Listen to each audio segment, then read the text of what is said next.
and you're very welcome to the Women's Rugby Pod. Rachel Burford, the World Cup winner, is alongside myself, Johnnie Hammond. Coming to you a little bit later this week, and just as well, because there is major news if you haven't heard already. But first things first, how are you doing, Burf? How's everything? Yeah, not too bad, thank you. Rehab's going well, and yeah, been enjoying a bit of the nice sunshine that we've had over the last few days. To that major news then.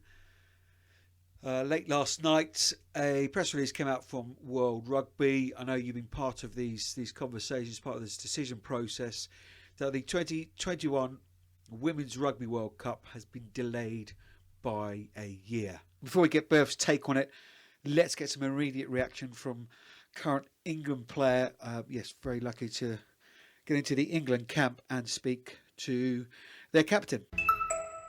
Always an absolute pleasure to have the Red Roses captain Sarah Hunter MBE on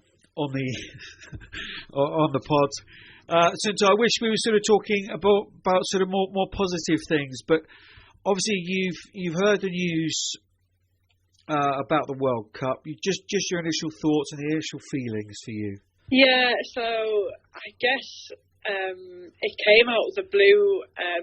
For me, I think most of the players, to be honest, I think the messages we've been receiving and the fact it was from New Zealand were already positive, it was going to go ahead. So I think obviously to get the news last night was a bit of a shock, and then I guess it's disappointing. You worked so hard over the 3.5 years in terms of building towards a World Cup, for it to kind of be pulled from underneath you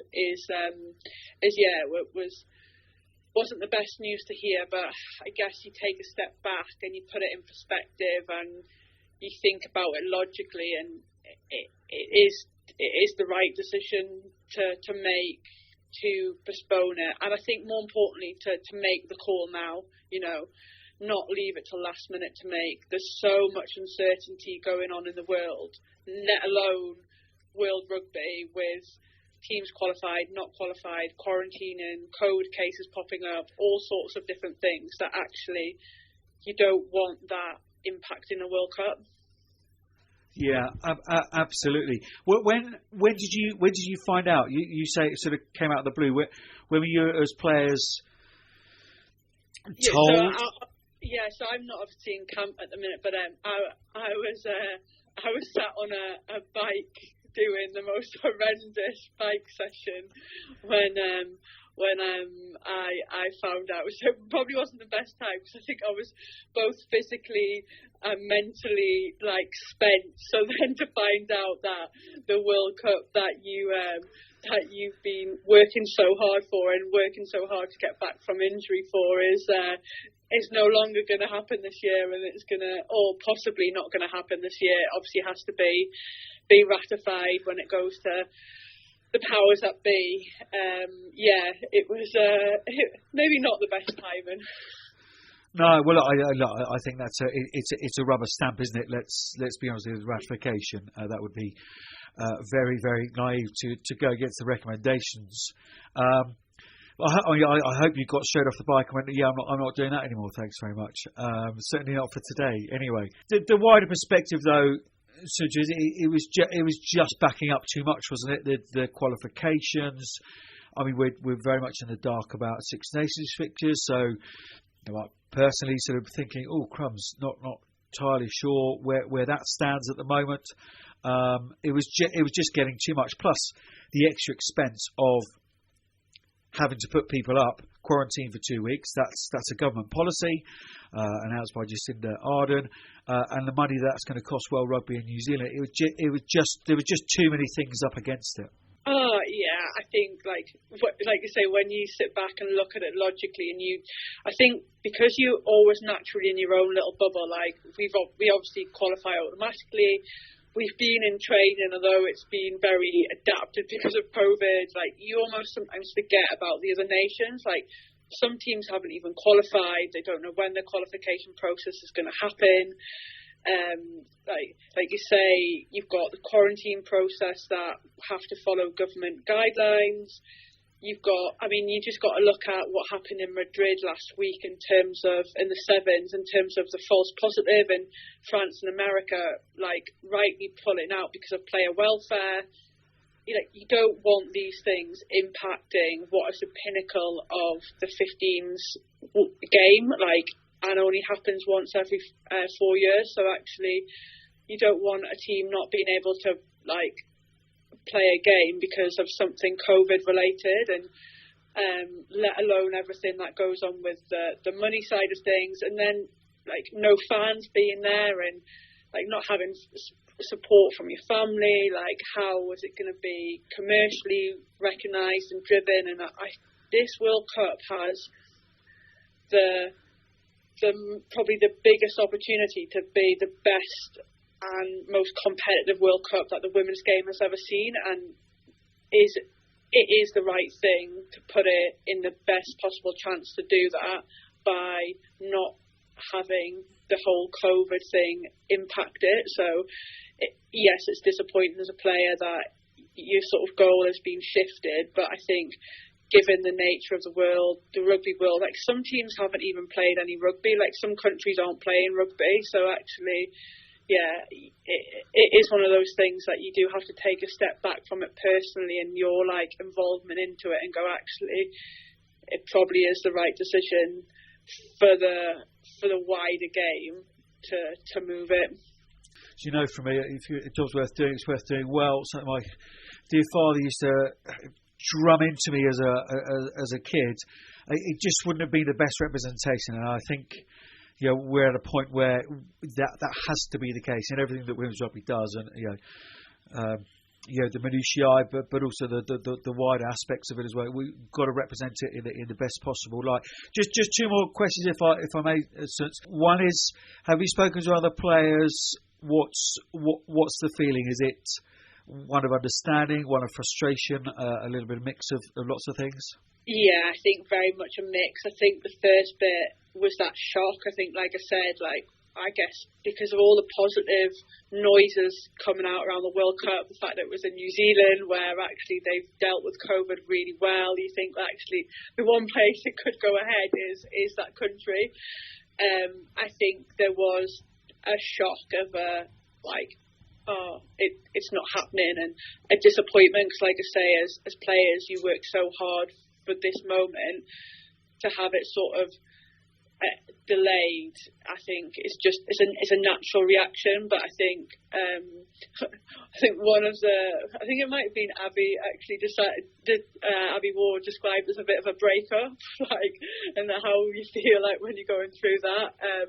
But I think there's a general understanding of the rationale behind it, and I think as long as I think when you understand that, you can kind of start to quantify it in your head and put it into perspective, and just be able to cope with it a little bit better. It's when something gets decided that there's no logic or rhyme or reason behind it, you're a bit well, why has that happened? Whereas it's the common sense approach to it, and player welfare has to be the utmost important factor of deciding whether something's going to go ahead or not. So yeah, I think a very mixed feelings around it.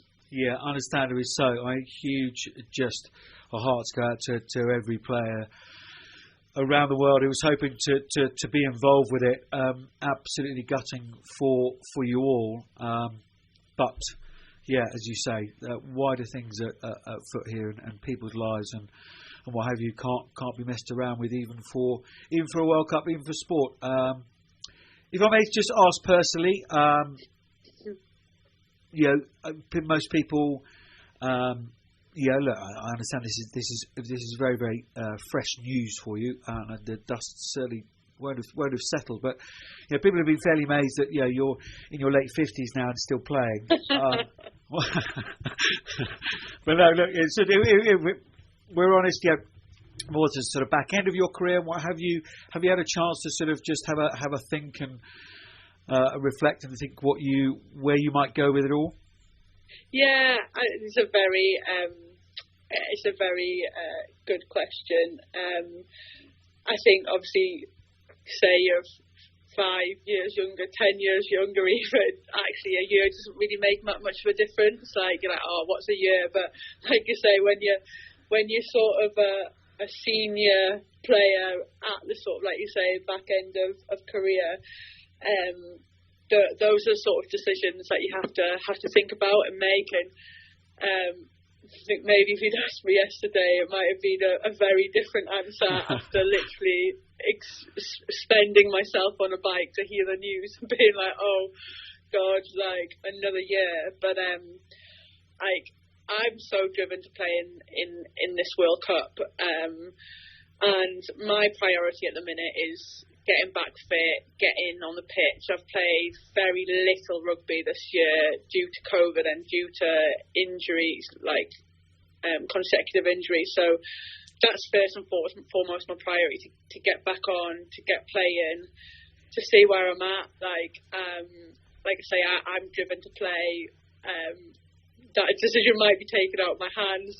I've obviously got to get contracts and all sorts of things and still be selected to play. But the conversation I'll probably have with Simon is that I'm determined to play in that. And I've always said, like, I only want to keep playing if I'm adding value to the team and contributing to the performance. So as long as, I guess, the body can keep going, I'm playing and I'm being selected, and actually England still want me, then I'll do my very best to get to the World Cup whenever that might be.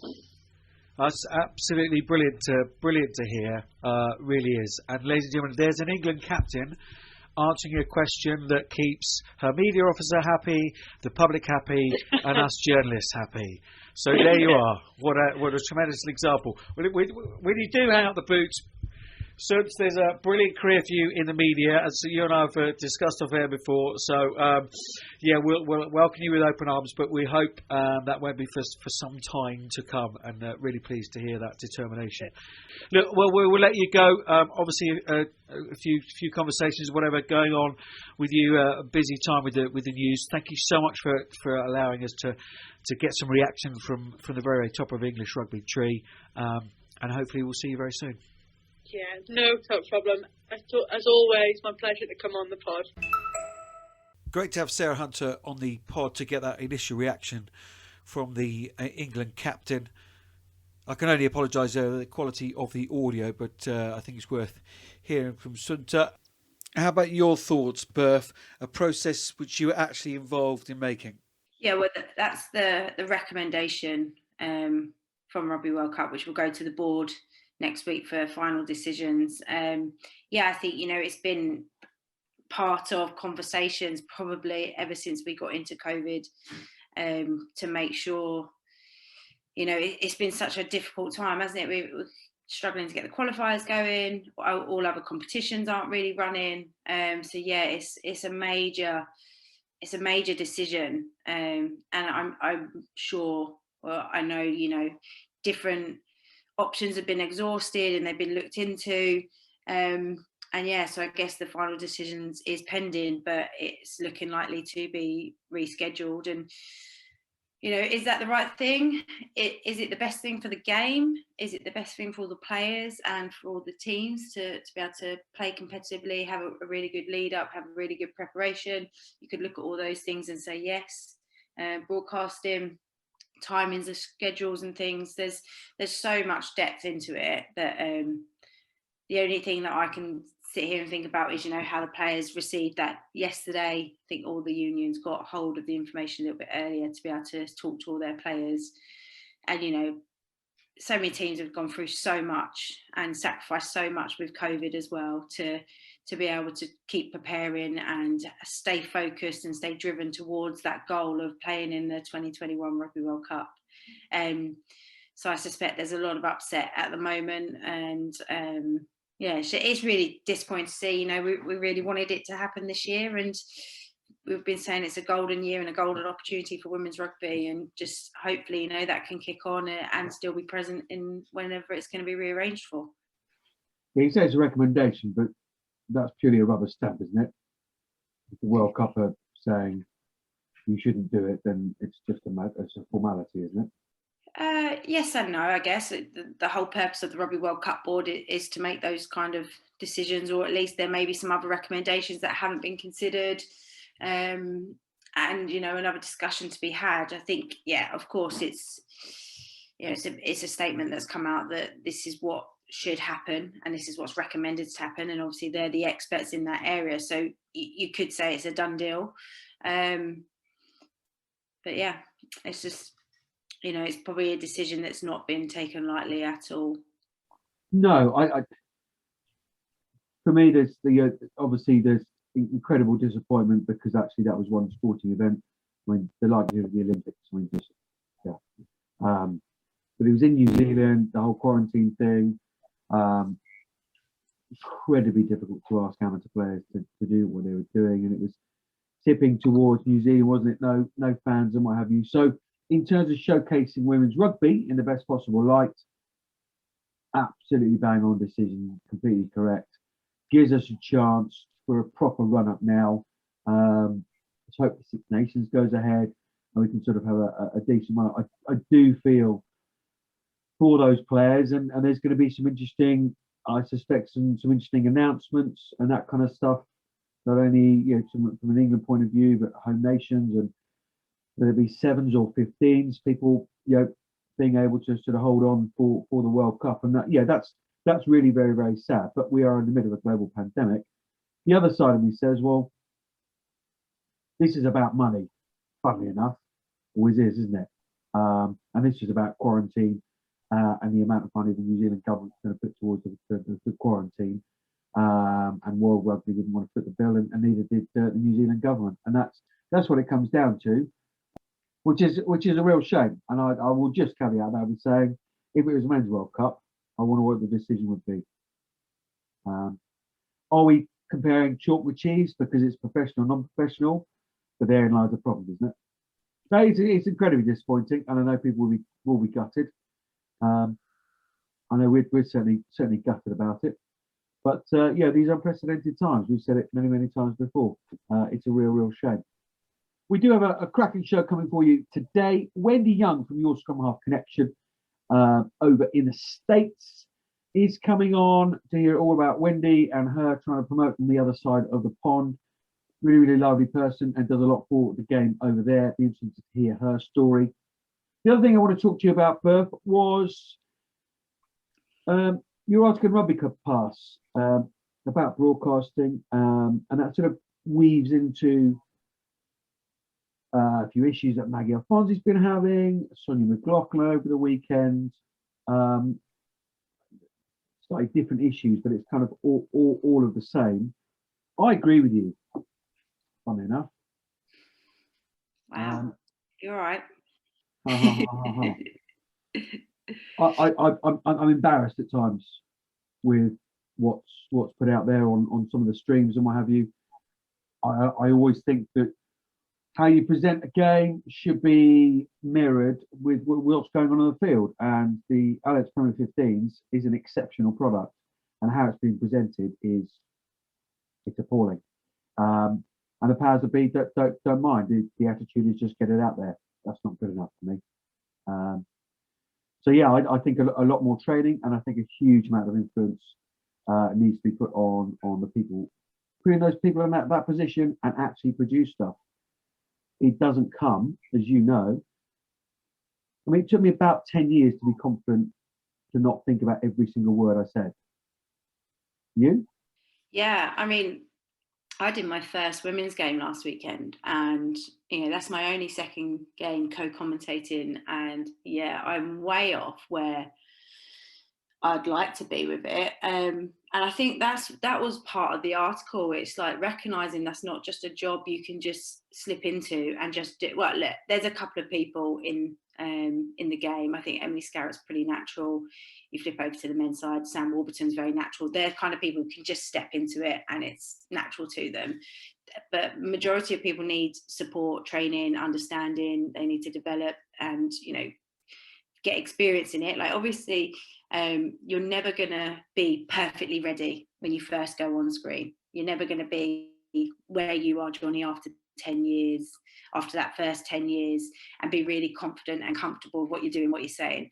You're not going to be at that stage by doing a little bit of training. You do have to go in the firing line, but you need to go into the firing line a bit loaded. And that was kind of the round around the article, is like making sure we're making this whole product as an opportunity to grow the game, to bring in more investors, to bring in more fans, to sell the game, to really showcase our players and really highlight the high skill, the athleticism of them. Like, let's really find ways to talk about that in the game during commentary.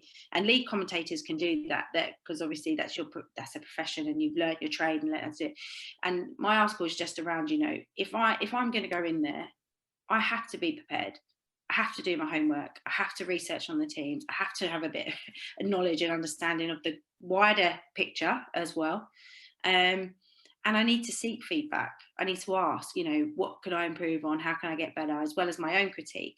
And I think my article around, like, I have no time for anybody that's going to abuse anybody or be disrespectful, because you can give criticism by being respectful 100%. And, you know, I think we're in a danger that as soon as somebody is critical about a female in that space, it can be branded as, oh, they're being sexist, when, you know, that might not be the case. In some cases, as we've seen with Maggie and with Sonia, that has happened. It has been a sexist comment. That's not what I'm talking about. But, you know, the fact of, like, if somebody's reached out to me and said, oh, I think you could have done this slightly better, or have you thought about this? You know, I've got to take that as, you know, I'm grateful for that. The only way you can improve is by hearing those kind of things. So I guess it was kind of two ends. It was, we've got to understand what the power of the product of a stream, of it being live. We've got to understand that not just what's on the pitch has got to be great, also what's off the pitch has got to be great as well.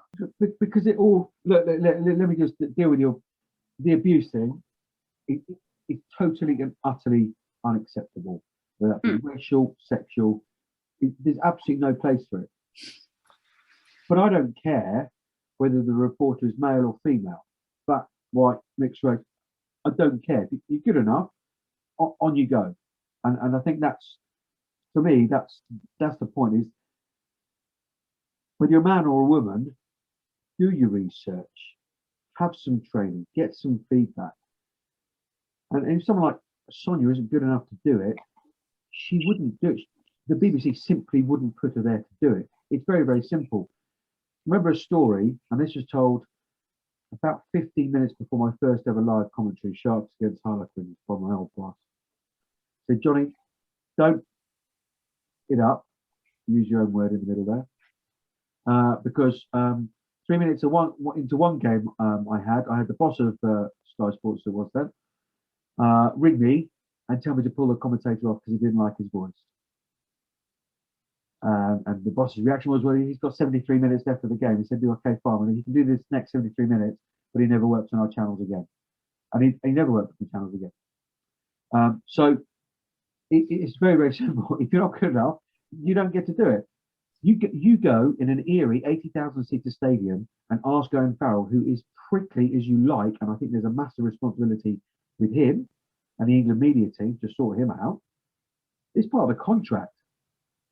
The BBC and ITV pay for those interviews. It's part of his contract to actually give something rather than being prickly. And actually, if someone's got their back up against you, you're going to put their back up against them. And I thought Sonia's interview, you can question tone and style and all the rest of it, and whether you like it or not. You know, it's like art. But I thought her questions were absolutely bang on. So we don't condone any abuse in the slightest. Absolutely disgusting. And I think social media platforms have a huge responsibility to do that. But we are really high horsey today, aren't we? On the soapbox. But yeah, look, we're passionate about it. We have to talk about. We have to, you know, the reason for the podcast is to talk about women's rugby and to spread news, but it's also to highlight some issues and how we can find solutions. And that's the big piece about that article that I put out. It wasn't me standing on my high horse and being like, I know all and I can do all. It was like, this is where I'm at. This is what I'm continuing to do. And look, let's find a solution to get some girls, you know, some experience or some training in it, especially with all that the Allianz Premier 15s teams, which is amazing that all the clubs are pretty much streaming their own thing. So, but what are they doing to help some of their injured players who may be on the comms? Like, how do we support them better? Absolutely nothing. When I heard a commentary, I won't say what club, only heard 3 players' names because those are the only 3 players that the league commentator knew all game. That's disgusting. That's disgraceful.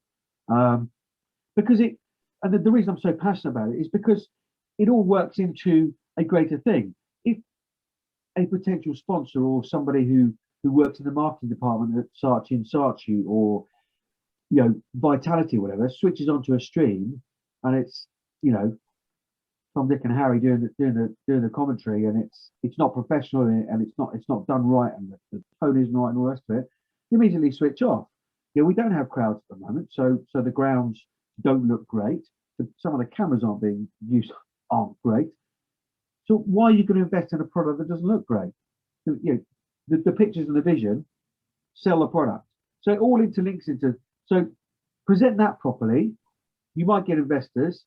So you grow, and so you grow, and so you grow, and so you grow. And so it's all intertwined for me. But it comes down to money, and there are certain people out there, gobs for hire, whatever they call themselves, who will do it for 20 quid, and you pay for what you get. It's as simple as that. So I think it's a real shame. I've put many hours into contacting every club and the RFU to try and get some sort of unity to what's being put out there. And I know there's minimum standards in terms of broadcast for the Allianz Premier 15s teams. It's just not being adhered to, and nobody's watching it because they don't have the time. So I'll try to link it up, but it's like smacking your head against a brick wall, unfortunately. And some people don't get a bigger picture of the broadcast either. They're far more interested in their club and what they need to do on that day, which is a real shame.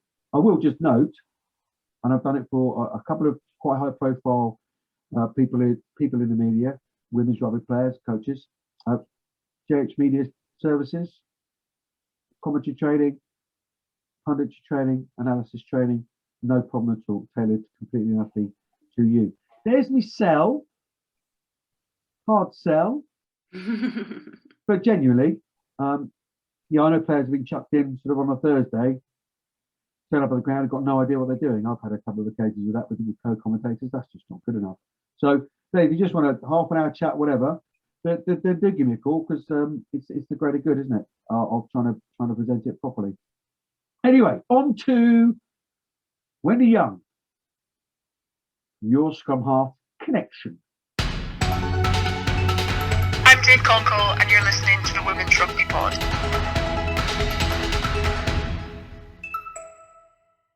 A huge privilege to welcome Wendy Young from your Scrum Half Connection. How are you, Wendy? Are you well all the way over there in Texas? Very well. Very excited to be included. Thank you guys for thinking of me. Don't be silly. We are, well, like you, we're trying to spread the women's rugby love all over the place. And for those of you that our listeners that don't know, it's your website. It's something I've been across for many years in a sort of research capacity, and obviously the podcast now. What is your Scrum Half Connection? Yeah, it's a website that I started in 2006, and honestly, it started to cover I had found the sport in 2001, and I started it to cover the sport in Oklahoma, where I was at the time, and in my area, because no one was talking about women's rugby, especially in the United States. There were a few sites that would have random updates, blogs about games in their area, but nobody was kind of looking at the United States and saying, this is what the East Coast is doing, or this is what they're doing. So it just evolved over the years and became bigger and bigger, and then started to cover international stuff as well. Kind of in like 2010, we went to our first World Cup in England. My at the time partner and I went, and from then it was just like we knew this is what we wanted to do. How was Guildford for you? It was fantastic, coming especially from the United States and playing at a small, tiny college in Oklahoma, going somewhere that the park is just filled and everybody's there and drinking and having a great time. And it was fantastic rugby. I mean, it was just the best thing we'd ever seen in our lives. You said you found rugby 2001. Can we go back there? Why did you find rugby? Yeah, it's kind of funny, you know, like most athletes here in the States, I have had a sport. I played soccer forever since I could walk, and I loved it. And I got a scholarship offer to go to a tiny college in Tulsa, Oklahoma, and I had no interest in going. And I was, 19 and was like, I don't want to play soccer. I can go on without sports. Well, that was dumb because, I didn't know what to do without organized sport. I didn't know what to do. So funny enough, I was at a bar with some of my friends, and we got a flyer for women's football and a flyer for women's rugby. So I had 4 friends, 2 went to football and 2 went to rugby. I went to rugby, and we never went back to football. It was awesome. What are the other 3 doing now? They all did play rugby, and none of them, let's see, 2 of them play, and then 2 are just fans, right? So, yeah, we all continued on in the sport in our different paths. Oh, there you are. You see, they couldn't be on the dark side for long, could they? They had to come over to Luke and Leia. Brilliant. And once you got involved in rugby, do you remember your first training session? Were you like, oh my goodness, what on earth is this? Or was it just love at first sight, as it were?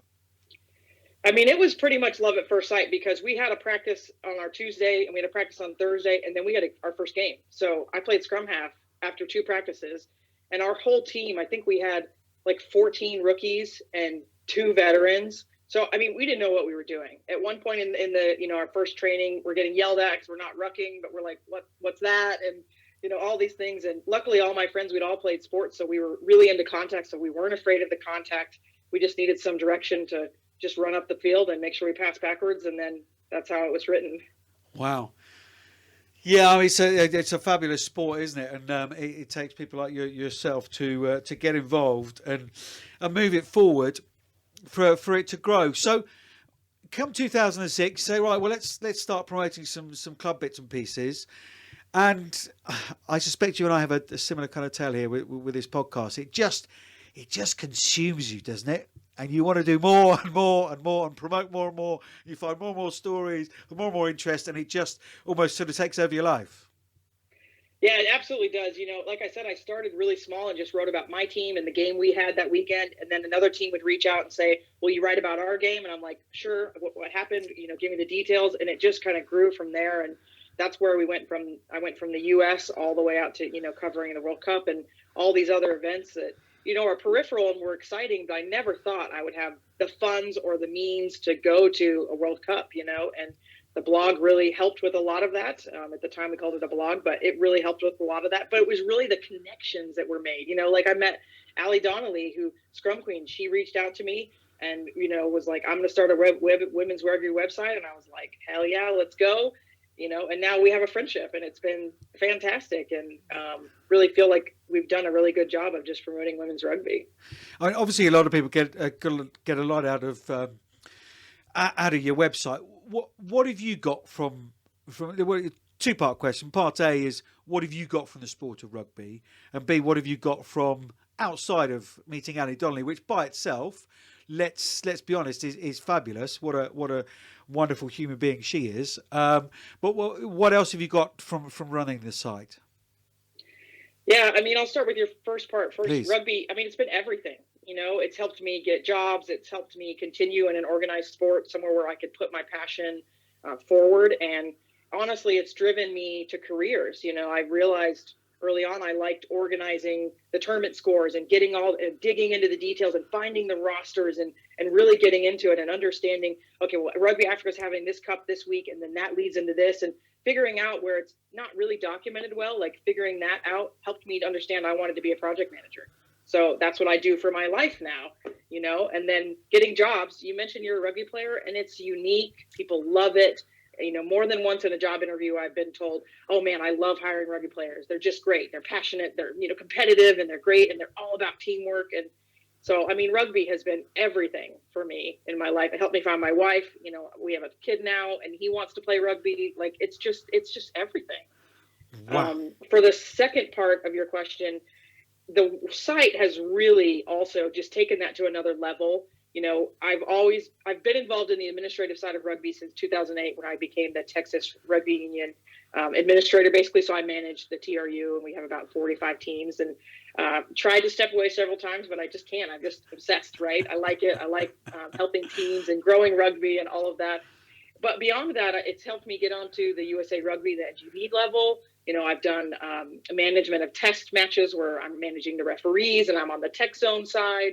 You know, I got brought into 2 Hall of Fames. I'm in the Oklahoma Rugby Hall of Fame and the Texas Rugby Hall of Fame, and that has opened up even more doors, because when you're a player, you're like, cool, people came before me, whatever. But when you really start to be in the Hall of Fame, you learn, you know, that this person you're meeting tonight started rugby in Texas, or started USA Rugby with the 4 other gents that did that. Like, it's just fantastic, the history and learning that you can do, and understanding that, yes, I'm in this sport for 20 years, but so much work has come before me. And I mean, England, you guys are celebrating 150 years. That is just crazy to me. And it's so exciting. Wow. Your passion is utterly infectious. I knew you would be so, because I've read and watched a lot of your stuff. As you say, we'll just, I'm going to widen out in a moment or two. Are you okay for time? Yeah, I'm good. Now, if Burf was here, apologies, she's not. She would say, "Don't tell him you've got loads of time, because he'll talk to you all day long." And I'm like you. I could talk about rugby all day long, especially on the women's side. But as you say, you're that sort of project manager, the detail of it. I mean, you said a bit of info earlier, very, very kind of you to do. At present, listeners, Wendy is a USA Rugby Club Competitive Committee Women's Representative. She's the Austin Valkyries Illuminati Liaison Board Member.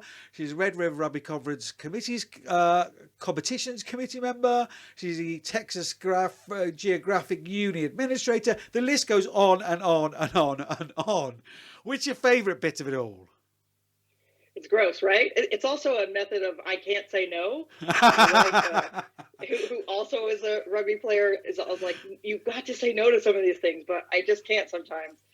Yeah, my favorite bit, I mean, the site. It's just been a labor of love, and I've thought about walking away from it, you know, several times, and because it's hard at the same time. It's my own money. I do get some donations. You know, I mean, I know you guys are in the same boat, right? Like, yep. People aren't knocking the door down for sponsors, and if you get one, you get them for maybe a year. And I've been lucky enough to have some, but it's just my passion. And like I said, it's given me the opportunity to go to so many fantastic events.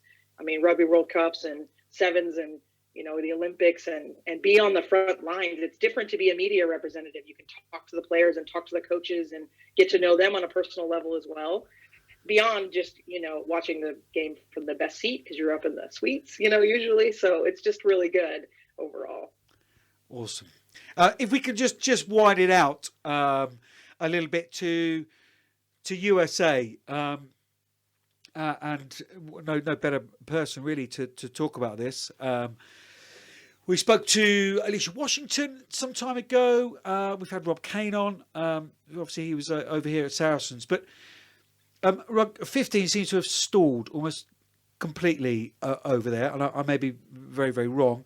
Sevens is different funding pot, all the rest of it. But I know Christian Sumner and it is Alicia, isn't it, who've done the XV Foundation, basically asking people to fund a national team sport. I mean, that's a crazy position to be in 2021, isn't it? It really is. And I mean, it's tough. You know, rugby is starting to come back. We're starting to see where the pandemic, it's on a downhill, hopefully in the United States. Hopefully it stays that way. So we are seeing there's some rugby being played in Florida. There's some being in St. Louis. So it's popping back up. And in Texas, we just had some relaxation that we're going to allow our teams to play social matches. So it's coming. But you're right, on the national level, I'll be frank, it's embarrassing to have 2 players essentially start a foundation and begin fundraising so that we can have a proper, it's not even proper, you know, a method to train our national team. And Rob and his team and Kristen and Alicia have done absolutely fantastic things. But I just continually am appalled that USA Rugby is not properly supporting our best 15s team. Yeah, no, absolutely. What's the avenue then to that team? I mean, possibly And this is the thing, isn't it? Right here is that you want something to aspire to. When I was 4 years of age and I'm watching the Colts, the under-19s play, oh, that's where I want to play. And then when I'm a Colt, I want to play for the first team because I can see up to them. You've got a national team that's being funded by basically volunteers and volunteers trying to get the process going, which is a weird situation as we've discussed. But what's the pathway to that senior women's team in terms of the club structure outside of COVID? Yeah. So there are several methods, and Rob has really, I think, embraced. When he came here, one of the first things he did was do a road trip and figure out what it is, because it's so different than what he was doing, right? Yeah. So we have a lot of colleges, and some are NCAA, so university-funded sports. That I think they just added their 18th team, which is super exciting. They're on their way to, breaking it into 30. It's kind of the place where you feel like you've got a good spot. So there's one avenue there, and then there are several other small leagues. We have a USA Rugby D1A, which is essentially just the step down to where they're not quite fully funded, or maybe not just playing in that league. And I know Rob looks at those as an avenue. And then we have club rugby, several levels, and then we have our premier kind of can't even call it semi-professional, but it's our women's premier league. And so Rob goes there. Beyond that, we have several USA Rugby Championships events, 7s and 15s, that I know he scouts at. But beyond that, it's a lot of him going around and just finding players. We don't really have strong high-performance pathways, in my opinion. Yes, we have documentation from USA Rugby, and we have this is what it's supposed to look like. But if you talk to the players, that is not what's happening. They're not going to an under-23 and then moving their way up. They're trying, right? But that's been a consistent struggle. It comes down to the money, who's available, coaching, scouting. I mean, there's so many things I feel like are in the way. Rob has done a fantastic job, and so has his, the staff of the under-23 team and that. But I just think they have so many hurdles in front of them that I don't know how he's finding the talent, honestly. So you're driving a truck and you don't find a rubber ducky on it. Hey, somebody's been looking at social media. You find a shiny lamp and you give it a rub, and a genie pops out and says, right, what are your 3 wishes for USA Rugby? I'll grant them. What are the 3 top things to fix? Oh man, that's a tough one. I think it's got to be. We've got to get real sponsors on board with USA Rugby, and I'm going to get so much trouble for this, but I'm a really direct person, and we've had several sponsors over the years, and they have been sponsors that no one in the United States has ever heard of. So it's a small cereal company or a small beverage company that no one's ever heard of. You can't buy it in your superstore, in your supermarkets. You can't support them, So we've got to get real sponsors on board, jersey sponsors and, flight sponsors and all of that, just to boost us up. So we need funding and we need real sponsors. We've got to fix our broadcast problem as well. We've got to deal with Flow Rugby. It's everything that the Eagles do is going to be behind a paywall. That's really hard to expose the sport. I had a friend the other day. He was approached by an MLR team to play, and he was excited, but he was like, how do I learn about rugby? I want to watch the Eagles. And I was like, oh, you got to go pay $50 to go watch it. That's a huge problem. Yeah. So we've got to fix broadcast. And then I think the third thing is we've got to continue growing our coaching here. That's another area where I think we have individual coaches who are fantastic. Maybe they've come from overseas or they've just really been able to grow their expertise here. But we've got to have the correct training, the ability for them to break into, large coaching groups where they can grow and learn and maybe coach at the WPL. Most of our WPL coaches are not homegrown. So we are getting that expertise, but we're not growing from the ground up as well. So if your son wanted to watch the Eagles, you'd have to pay to do that. You can't watch that anywhere. Sometimes you can watch them on like NBC, but we've made a deal once USA Rugby made their own broadcast partner, and that folded. It was just too expensive. So then they sold the rights to Flow Rugby, and I think they have 5 more years on their contract. So every once in a while you'll have a game on like NBC, but it's men's. It's always men's. Yeah. Women's, if you want to see women's, you're going to have to get yourself a VPN or go to Flow. Right. Okay. Geez. Yeah. You got to see it to be it, right? Absolutely. That's exactly why. Wendy, I'm conscious of your time. I wanted to ask. With this week, yesterday, over here in the UK, obviously the announcement of the World Cup being pushed back. Your thoughts, feelings on that?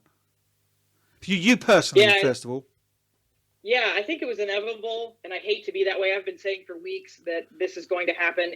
I was saying it was going to be changed dramatically, where it's going to be like 4 teams or something crazy, or they were going to have to push it.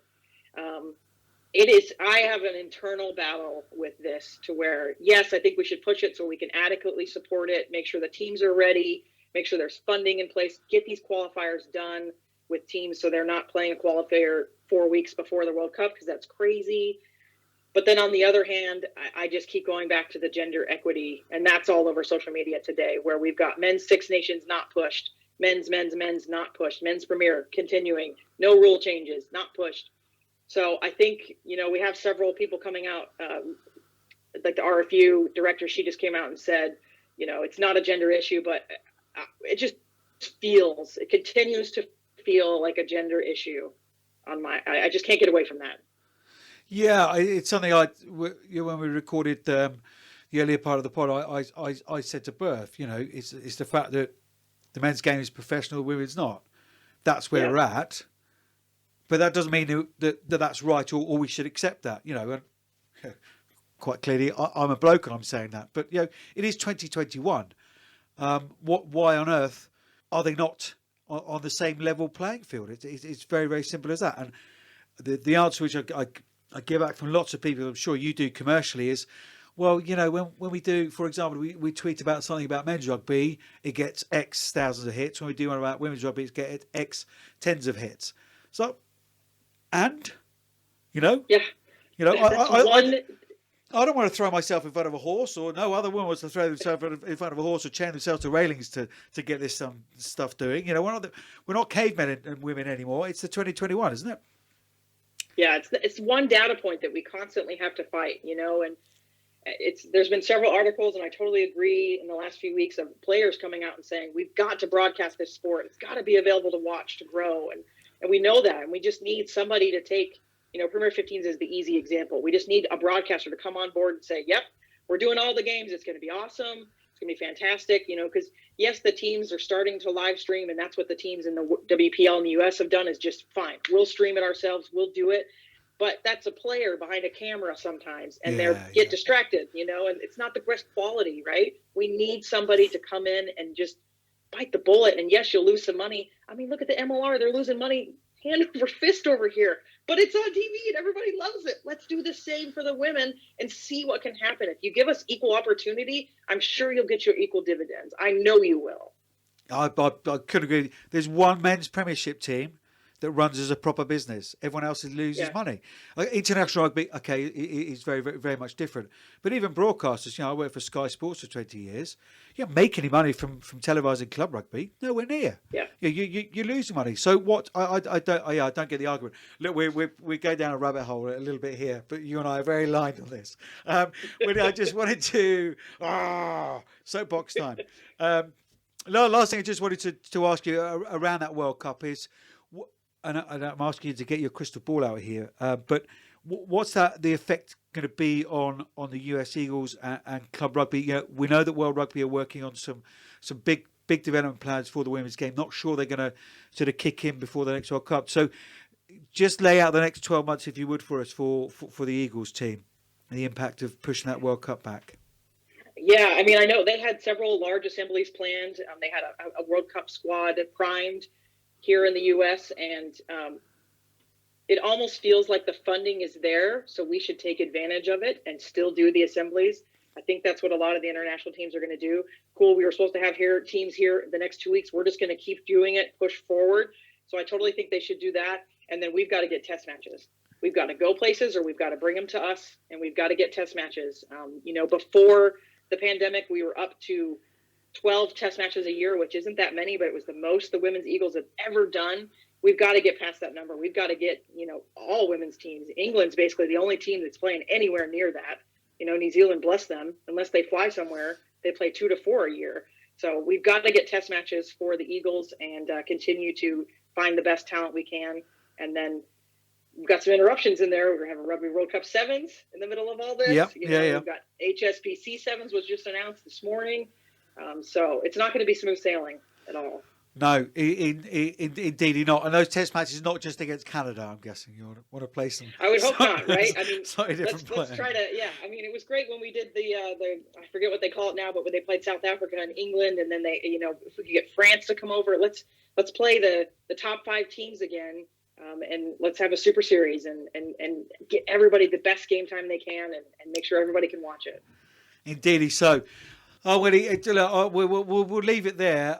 But a real treat to speak to you and get your views and get a little insight to rugby over there. But great passion and frustration all at the same time. But it seems like the WRP and YSC are very, very in line with our views as most of us are trying to drag this game. But a real pleasure to speak to you. Thank you so much for coming on the pod. Thank you so much for having me. I'm a big fan, and really appreciate you. I'm Abby Brown, and you're listening to the Women's Rugby Pod. Plenty of news to get across this week. Burf, let's start with some international news. Yeah, some exciting news around the GB7 squad, which has been announced. So we've got players from Wales, Jasmine Joyce, Hannah Jones. Scotland's representatives are Rona Lloyd, Chloe Rowley, Helen Nelson, Lisa Thompson, Hannah Smith and Megan Gaffney. And from England, we have Holly Aitchison, Abby Brown, Abby Burton, Heather Fisher, Deborah Fleming, Megan Jones, Alex Matthews, Cecilia Quanza, Emma Urin and Amy Wilson-Hardy. Huge congratulations to those guys. They've had a difficult few months waiting in anticipation for this. So exciting to see that squad get together. Yeah, absolutely. And that first tournament, just hearing some whispers, isn't too far away. So good luck to all of the GB squad. Rona Lloyd, Chloe Rowley. That is some dishy side. On to Wales. Sian Lillicrap again has the honour of leading the squad.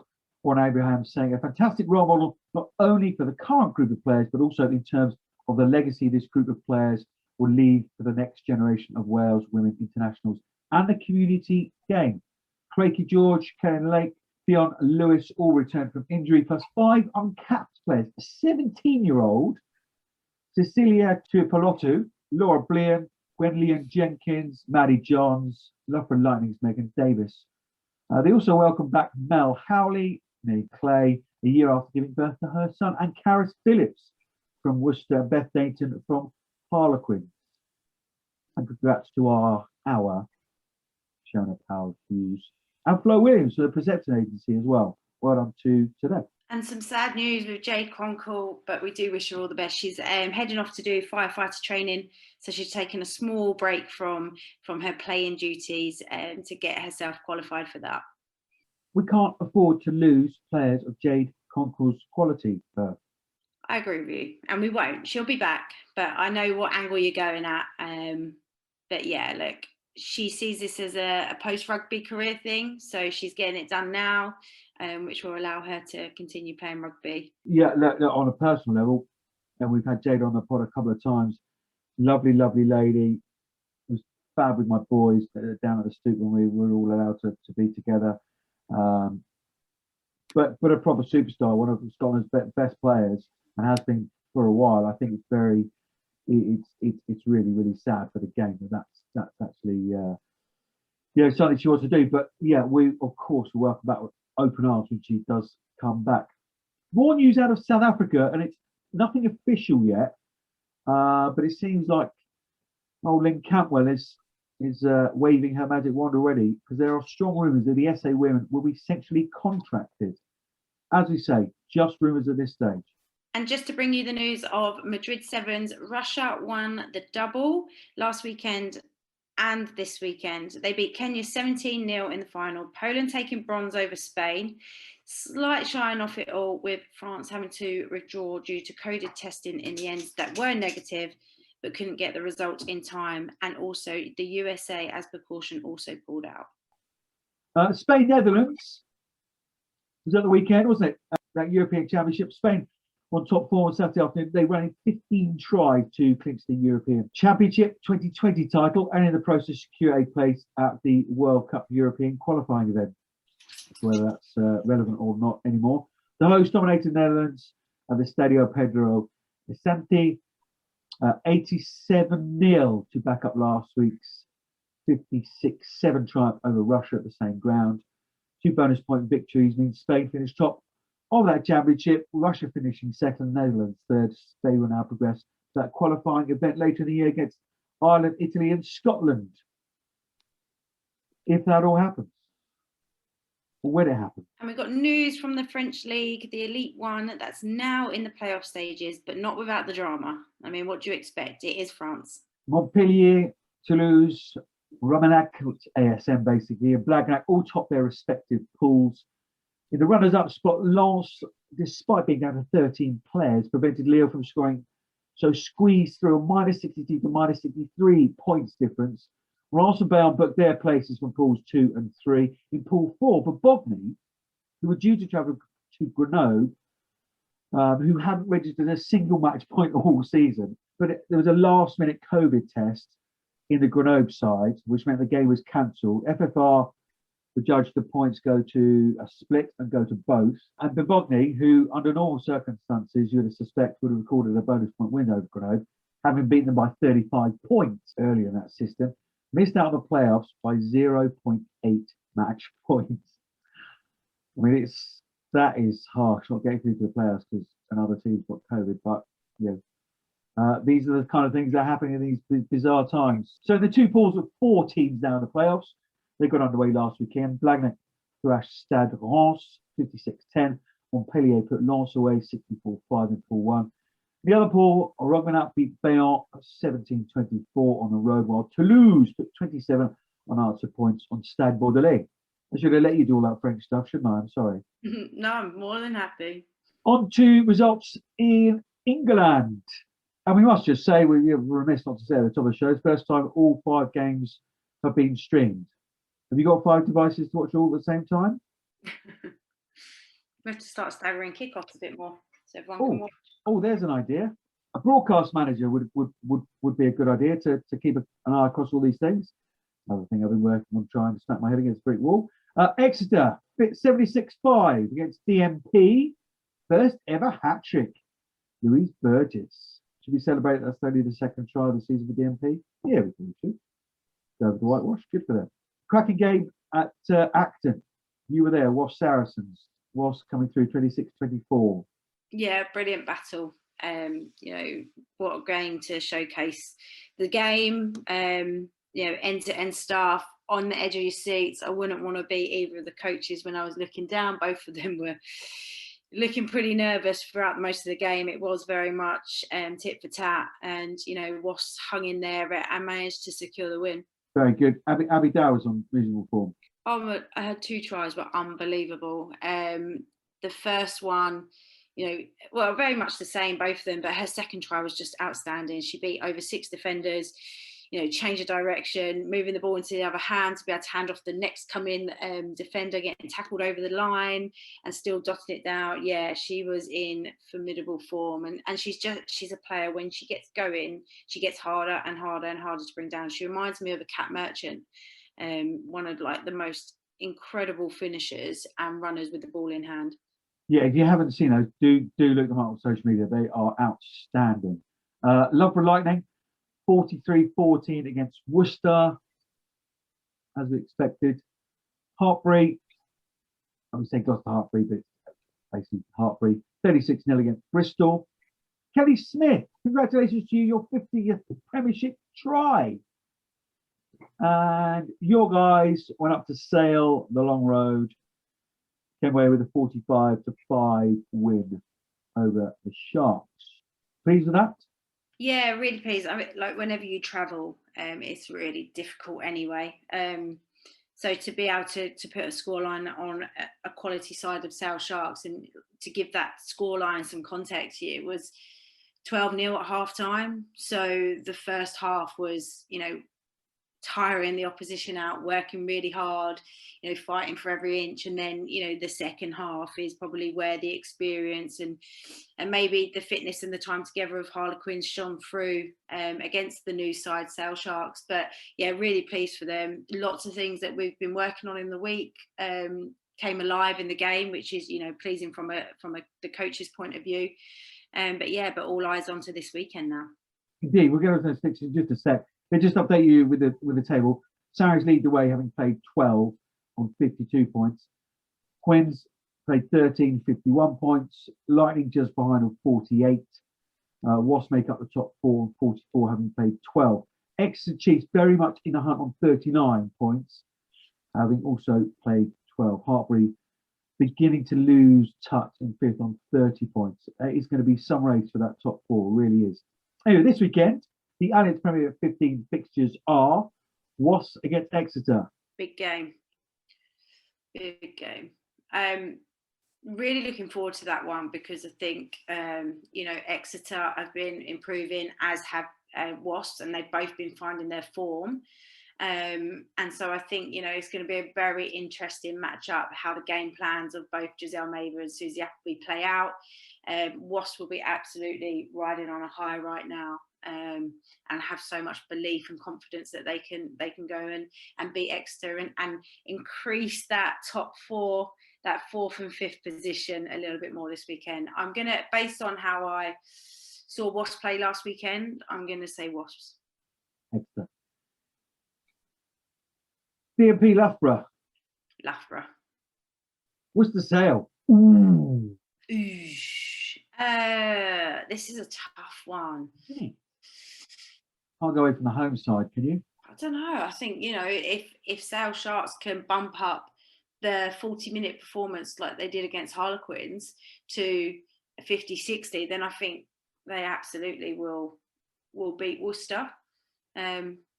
Just finding Worcester really hit and miss at the moment. We see some good results come out, and then you see some results where it looks, that they haven't been able to get off the mark at all. So, I'm going to back Sale on this. I think Sale's results don't reflect the type of team that they can be at times. So, I'm going to back them. Agreed. Yeah, they're really building, aren't they, Sale? You can see that in pretty much everything they're doing. Saracens, Bristol. I think Saracens. I think Bristol are still, they're still struggling at the moment, especially with losing Sarah Byrne again. Just got her back, and then she's lost out. She's managed to, she's had surgery.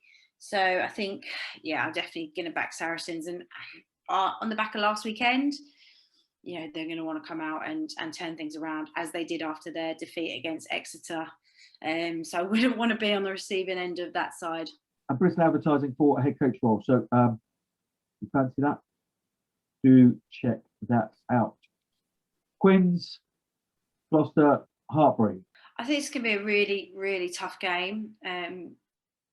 Gloucester at the moment, they are playing with such confidence and flair and enjoyment. And watching, the result that they had against Bristol last weekend was a big result for them. They've got so many big game players, and the likes of Kelly Smith, who is a fierce runner, Hannah Jones from Wales, that she's been outstanding for, and then Tatiana Hurdsback, Natasha Hart, that's shown how they've got so much class across the side. So I think, Harlequins are expecting a really physical and tough game, and it's going to take the whole game to win that one. I think Harlequins are going to have a big battle, but I 100% back them. They've got class outfit themselves, so there's going to be no questions about who's going to come out on top. But I think it's going to be one of those games where it's going to be pretty tight. Hello, I'm Ollie Phillips, and you are listening to the fantabulous, absolutely wondrous and wonderful Women's Rugby Pod. Enjoy. Well, that wraps things up for this week. Just finally, a shout out. Craig Ronson, father of 2 Burf Academy graduates of Warsaw RFC, have been in touch because they are planning to raise £3,000 by walking, running 10 million steps during the month of March. Finer fundraising. Quite incredible, isn't it, that? That's remarkable. 10 million. Most people go after 10,000. That's amazing. I mean, it could be my typing skills that they actually meant 10,000 rather than 10 million. But now it's out there in the public domain, they're going to have to do 10 million, aren't they? So that'll serve you right for getting a shout out, Craig. No, in all seriousness, Good luck to you. You can find their fundraising on the Just Going by searching Move in March for Warsaw Rugby Club. A huge thank you to Wendy Young. Really, really good to speak to her. If you haven't already, please share, subscribe, and rate. And we will see you next week.